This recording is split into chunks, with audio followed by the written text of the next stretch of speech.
আসসালামু আলাইকুম রহমতুল্লাহ। আলহামদুলিল্লাহ, কোনো প্রকার দালাল এবং পুলিশ ভেরিফিকেশন ছাড়া নিজের পাসপোর্ট নিজেই আবেদন করেছি, এজন্য লাখো কোটি শুক্রিয়া আলহামদুলিল্লাহ।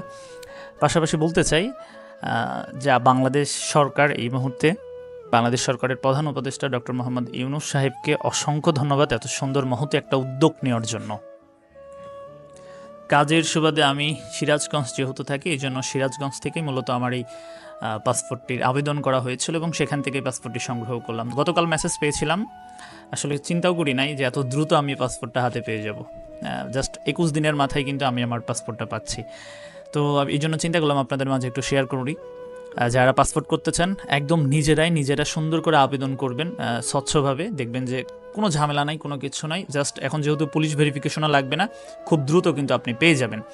তো আমি এসএস রোড থেকে 1 নম্বর খলিফাপট্টি হয়ে মুজিব সড়ক দিয়ে কিন্তু চলে যাচ্ছি সিরাজগঞ্জ আঞ্চলিক পাসপোর্ট অফিসে। যেতে যেতে একটু ভিডিও করতেছিলাম, আপনাদের মাঝে সেটা শেয়ারও করতেছিলাম। আরমানি রেস্টুরেন্ট দেখতে পাচ্ছেন, সিরাজগঞ্জের একটু ঐতিহ্যবাহী রেস্টুরেন্ট, যেখানে চমৎকার খাবার পরিবেশনা করা হয়। পার্সোনালি আমি এই ব্যাপারটা আপনাদের মাঝে শেয়ার করলাম। আসলে তারা আমাকে কোনো স্পন্সর কিছু করে নাই, সোজা কথা, একটু ক্লিয়ার কথা। তো কথা বলতে বলতে কিন্তু আমরা কিন্তু চলেই আসছি, সামনেই দেখতে পাচ্ছেন সুন্দর সিমসাম সাজানো গোছানো সিরাজগঞ্জ আঞ্চলিক পাসপোর্ট অফিস। বিশেষ করে সিরাজগঞ্জ আঞ্চলিক পাসপোর্ট অফিসের পরিচ্ছন্নতা আমাকে মুগ্ধ করেছে। আমি জানি না অন্য অন্য জেলার যে পাসপোর্ট অফিসগুলো সেগুলোর এই মুহূর্তে বর্তমান কী অবস্থা, কিন্তু এটা কিন্তু চমৎকার এবং চমৎকার আর কি। দেখেন সামনে ফুলের গাছ, এই যে আমি এখানে সামনে ঢুকলাম, এখানে আনসার ভাই আমার সাথে সুন্দর আচরণ করেছে।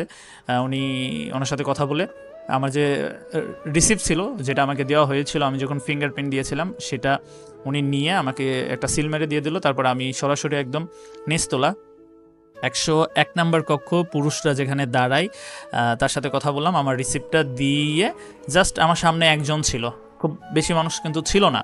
দেখেন আমি কিন্তু পেয়ে গেছি। এই যে সামনের এক যে আনসার ভাই, উনি খুব খুশি, বলতেছে যে ভাই এখন কিন্তু কোনো ধরনের দুর্নীতি নাই, কোনো কিছু নাই, এটা মানুষরা জানাই না আপনারা, এটা আপনাদের দায়িত্ব। বললাম যে থ্যাংক ইউ ভাই, থ্যাংক ইউ। তো ভাই খুব খুশি, কিছু কথাও বললো আমার সাথে। আর পেছনে আমার বেশ কয়েকজন দাঁড়ায় ছিল ইয়াং ছেলেপেলে, তাদের সাথেও আমি কথা বললাম। তারা আমাকে যেটা জানালো যে তাদেরও পুলিশ ভেরিফিকেশন লাগে নাই। তো জিজ্ঞেস করলাম এটা আসলে কেমন লাগলো, অনুভূতিটা কেমন। তো বলতেছে ভাই এটা নিঃসন্দেহে খুব ভালো, কোনো ঝামেলা নাই। তো এই জন্য আমরা এরকমই একটা দেশ চাই, যে দেশে আসলে কোনো ঝামেলা থাকবে না, ইয়াংরা নিশ্চিন্তে নির্বিঘ্নে তাদের নাগরিক সেবাগুলো পাবে। এই জন্য বাংলাদেশ সরকারকে স্পেশালি থ্যাঙ্কস। ভিডিওটা এই পর্যন্তই, সবাই ভালো থাকবেন, দেখা হবে অন্য আরেকটা ভিডিওতে। আসসালামু আলাইকুম।